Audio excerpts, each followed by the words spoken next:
Hai, Assalamualaikum. Bertemu kembali bersama dengan saya, Rusdi Rusli. Terima kasih pada Anda yang terus hadir ke channel ini dengan memberikan like, comment, share, dan subscribe. Terima kasih juga kepada Anda yang terus memberikan video-video terbaik kepada saya untuk menambahkan wawasan, pengetahuan, dan juga wawasan ataupun apa sajalah tentang Indonesia. Dan kadang-kadang Anda juga minta video klarifikasi daripada saya untuk mengulas isu-isu yang lagi heboh, lagi viral, lagi panas, guys. Jadi insyaallah sepanjang saya menjadi konten kreator, saya minta maaf kalau ada hal-hal yang membuatkan Anda tersinggung dan mungkin saya ada tersalah bahasa dan sebagainya, guys. Minta maaf sangat-sangat. Di bulan suci Ramadan ini semoga kita baik-baik saja, guys. Dan selamat menjalani ibadah puasa. Sedikit masa lagi kita akan meraihkan Idul Fitri bersama dengan keluarga tersayang. Kalau ada ya, kalau yang masih ada keluarga lah. Kalau yang sudah keluarganya nggak ada, ya nggak apa-apa, semangat terus. Anda masih punya teman-teman dan juga saudara-saudara yang lain, guys. Dan saya Rusdi Rusli, mewakili seluruh rakyat Malaysia, ingin mengucapkan salam persaudaraan buat Anda semuanya yang sedang menonton di Indonesia atau di mana Anda berada. Semoga Malaysia Indonesia tetap harmoni, tetap kompak, toleransi, dan yang paling penting saling mendamaikan, guys. Oke, amin. Nah, di video kali ini saya akan mereaksi satu video. Saya mendapat kiriman video ini agak beberapa hari yang lalu dan diminta saya reaksi video ini. Abang Rusdi.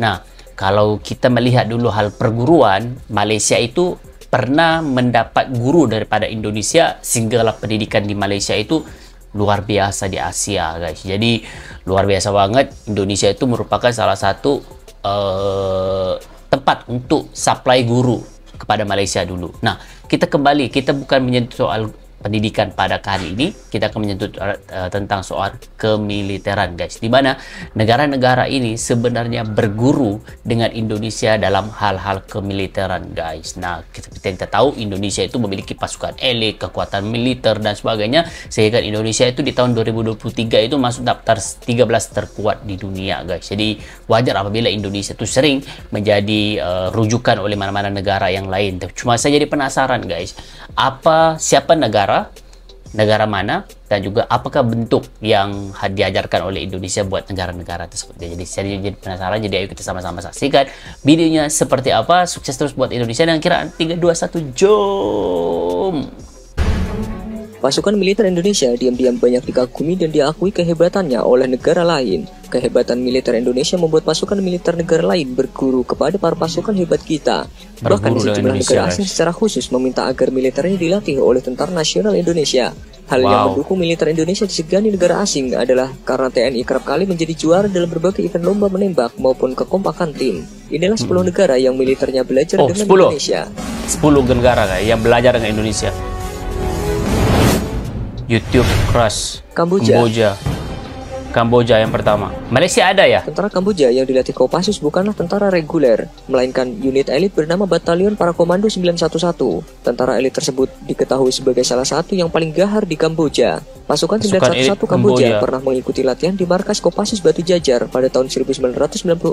Saat itu sebanyak 230 peserta dari Kamboja dilatih untuk menjadi pasukan khusus, meskipun kemudian yang lulus hanya 226 orang. Pada tahun 2004, pelatih TNI dari Pas Pampres juga pernah didatangkan ke Kamboja sebanyak 17 orang untuk melatih selama 4 bulan dengan diikuti 258 orang peserta latihan. Dan semenjak sering dilatih oleh Kopassus, skill mereka naik menjadi pesat. Kini diketahui gaya dan kemampuan mereka sangat mirip Kopassus. Tak hanya soal tampilan, bahkan sistem baris berbarisnya pun sama. Bahkan pasukan khusus Kamboja ini juga memiliki warna beret yang sama dengan Kopassus, yakni sama-sama berwarna merah.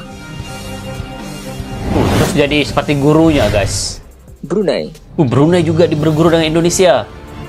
Tak hanya kemampuan bela diri atau survival saja yang membuat Kopassus dipandang gila. Tentara elit itu juga dibekali kemampuan menembak yang oke punya. Hal tersebut dibuktikan dengan berbagai medali emas di ajang tembak kelas dunia. Hal ini pun akhirnya membuat Brunei tertarik untuk merekrut pasukan elit kita ini sebagai pelatih. Brunei sendiri menyewa Kopassus untuk melatih grup tembak mereka yang akan tampil dalam sebuah ajang selama 1 tahun. Uniknya, dari pelatihan ini banyak dikabarkan jika para tentara Brunei yang dilatih itu ampun-ampunan dengan strategi latihan yang diberlakukan Kopassus. Bahkan pernah ada berita sampai ada yang pingsan dalam sebuah latihan. 2 anggota belum genap setahun belajar bersama Kopassus dalam kompetisi internasional AARM 2013 di Myanmar. Tim rival Brunei mampu menempati posisi keempat setelah Indonesia, Filipina, dan Thailand. Kali ini mereka mampu melampaui Malaysia dan Singapura. Tentunya pihak Brunei sangat puas dengan kerjasama ini. Wah, Nomor 4 guys, atasi Malaysia Afrika dengan Utara. Singapura, Afrika Utara. Discovery Channel militer menyatakan, sebuah pasukan khusus yang hebat adalah pasukan yang mampu mencapai kualitas sempurna dalam hal kemampuan individu. Kemampuan itu adalah kemampuan bela diri, bertahan hidup, kamuflase, strategi, daya tahan, gerilya, membuat perangkap, dan lain-lain.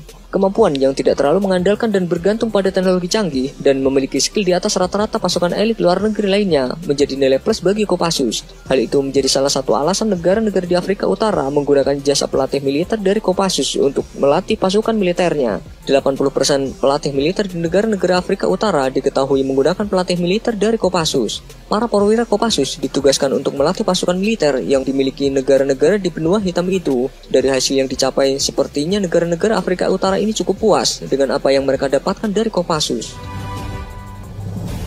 Mereka menggunakan bahasa apa ya ketika berkomunikasi? Oh, Filipina juga. Satuan Komando Pasukan Khusus TNI Angkatan Darat kebanjiran Filipina. permintaan untuk melatih tim khusus regu tembak dari negara-negara tetangga ASEAN. Salah satunya adalah Filipina. Permintaan ini berdatangan setelah TNI Angkatan Darat sukses mengukir prestasi gemilang di kompetisi tahunan AARM ke-24 yang berlangsung di Hanoi, Vietnam pada tahun 2014 silam. Sebanyak 911 pasukan khusus Filipina mengikuti Jam Master di Kopassus. Setelah dilatih Kopassus, pasukan elit Filipina ini sudah bisa meraih emas di ajang bergengsi militer ASEAN itu. Semenjak 2 periode mereka ikut latihan, mereka sudah bisa mendapat medali di ajang lomba menembak internasional. Wah, Indonesia kan sering menang ya, terus sering juara. Myanmar. Dalam ajang AARM di tahun 2013 lalu, TNI kita mencatat rekor kemenangan yang sangar. Kemenangan gemilang ini berbuah baik bagi Indonesia. Selain mendapat pamor, TNI juga kebanjiran tawaran melatih di negara-negara tetangga. Misalnya Myanmar, negara ini sangat terpincut dengan perolehan yang diraih Indonesia. Pemerintah negara itu berharap jika TNI mau bekerja sama dengan militer mereka. Belum diketahui apakah hal ini jadi terrealisasi. Namun dari hal ini bisa kita simpulkan jika TNI itu benar-benar banyak peminatnya untuk dijadikan pelatih. TNI banyak peminatnya guys. Vietnam, tadi Myanmar, sekarang Vietnam lagi. Perang Vietnam adalah kekalahan paling memalukan dalam sejarah Amerika. Ternyata ada rahasia di balik kemenangan tentara kubu utara dalam menggempur dan membantai pasukan Amerika Serikat serta pihak selatan, yaitu berasal dari Indonesia. Walaupun tidak berguru secara langsung dengan militer Indonesia, ternyata strategi perang pasukan utara tersebut mengadopsi langsung dari sistem taktis dan taktik perang gerilya yang sudah dilakukan Indonesia ketika melawan para penjajah dari Belanda sampai Jepang. Melalui buku hasil terbitan Jenderal Abdul Haris Nasution yang berjudul Pokok-Pokok Perang Gerilya, dipelajari secara mendalam oleh para pemimpin perang pasukan kubu utara. Ditambah lagi dalam penerapan perang gerilya tersebut, medan yang terdapat di daerah utara dan di Indonesia juga tidak jauh beda, seperti hutan tropis atau juga sungai-sungai yang dapat dijadikan persembunyian. Menurut pengakuan Jenderal Tommy Frank yang merupakan pemimpin Delta Force, salah satu pasukan elit Amerika, hal lain yang tidak dimiliki oleh pasukan negara lain, Anda akan terkejut bila mendapati suatu mata pelajaran yang tak akan didapat di pendidikan elit militer manapun, yakni pendidikan gerilya.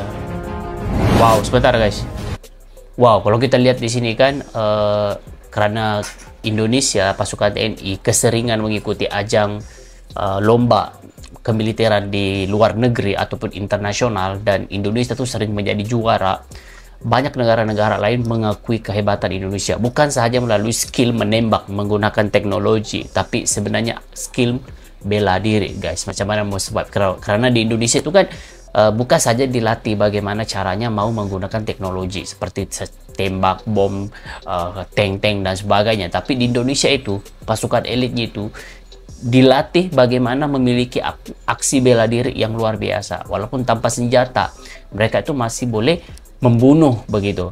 Mereka itu masih boleh survive, mereka itu masih boleh berjuang. Berbanding dengan negara-negara yang lain, mereka cuma mengandalkan teknologi. Kalau di Indonesia tidak, mengandalkan teknologi dan juga mengandalkan kekuatan bela diri itu. Jadi itu yang membuatkan Indonesia itu beda sekali, sama seperti di Afrika Utara tadi. Mereka itu mau belajar daripada Indonesia itu bagaimana aksi bela diri, pendidikan gerilya. Ya karena barang itu, apa tuh? Skill itu yang sulit yang membuatkan Indonesia itu, pasukan elit Indonesia itu berbeda dan kuat dan menakutkan guys. Dan bahkan negara Indonesia itu sulit ditaklukkan karena situasi demografi Indonesia itu sulit. Bahkan teknologi seperti tank sulit untuk masuk kalau melalui lewat darat ataupun melalui lewat laut guys, karena kepulauan tuh. Jadi tidak mau pasti musuh harus menggunakan taktik lain untuk menyerang Indonesia. Jadi itu yang membuatkan Indonesia unggul dalam berbagai bidang dalam keduniaan militeran guys. Mantap banget guys. Jadi menurut Anda guys, apa yang membuatkan militer Indonesia lebih unggul berbanding dengan militer-militer yang lain selain daripada kekuatan aksi bela diri dan juga kekuatan teknologi yang dimiliki oleh Indonesia guys. Mungkin Anda boleh tuliskan apa yang membuatkan mereka itu. Mungkin nasionalis Indonesia itu yang begitu kuat mungkin membuatkan mereka itu berbeda, karena Indonesia itu negara yang pernah dijajah ratusan tahun guys. Membuatkan TNI Indonesia itu memiliki semangat yang nggak takut mati begitu, gahar sekali guys.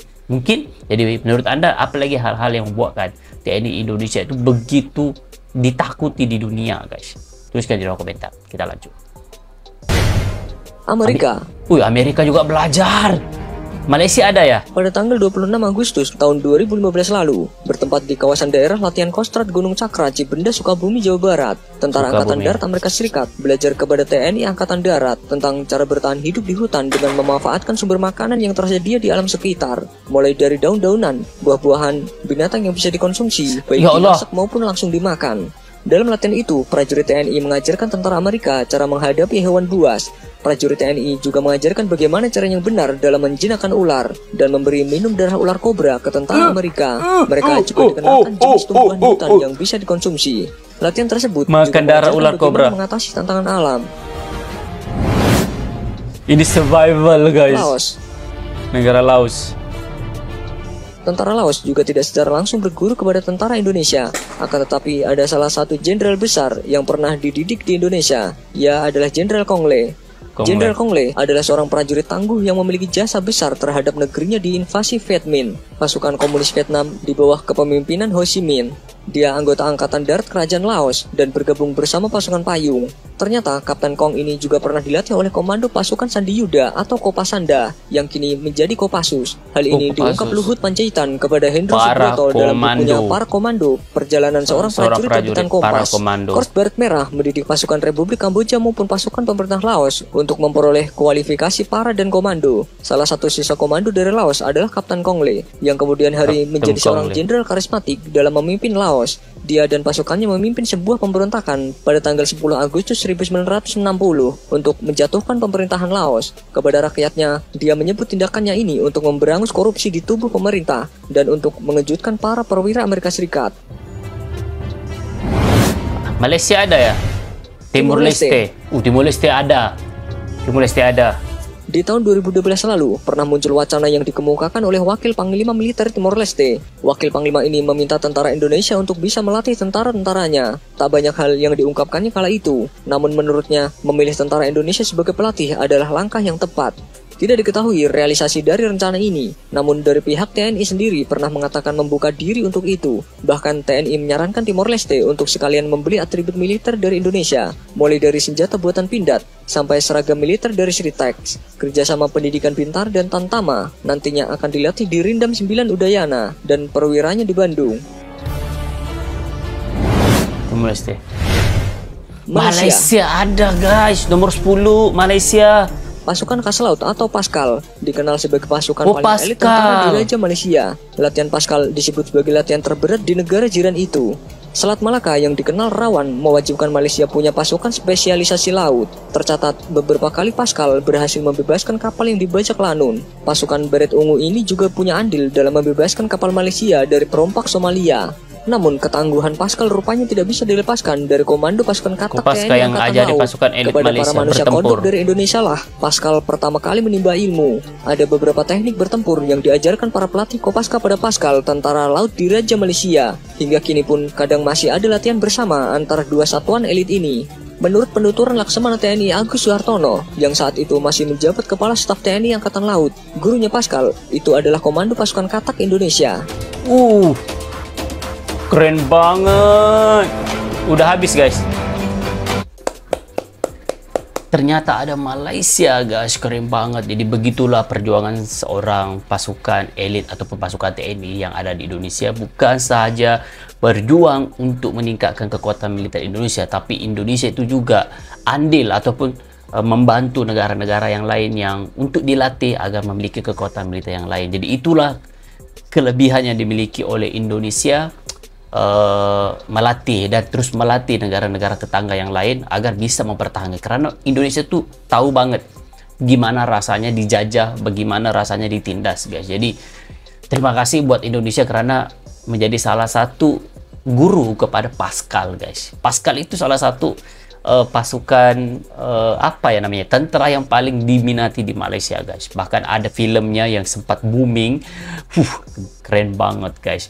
Jadi terima kasih buat Indonesia, sukses terus sebarkan kebaikan, terus sebarkan perdamaian, karena Indonesia itu salah satu contoh negara yang bisa diteladani oleh banyak-banyak negara di dunia, guys. Jadi menurut Anda, selain daripada 10 negara yang berguru dengan Indonesia, negara apa lagi, guys? Negara mana lagi yang tidak dipamerkan di video ini pernah berguru dengan Indonesia sehingga negaranya sekarang memiliki kekuatan militer yang lebih wow, yang lebih mantap, guys? Tuliskan di ruang komentar. Sampai ketemu lagi dalam video seterusnya. Salam hormat. Assalamualaikum warahmatullahi wabarakatuh. Dadah.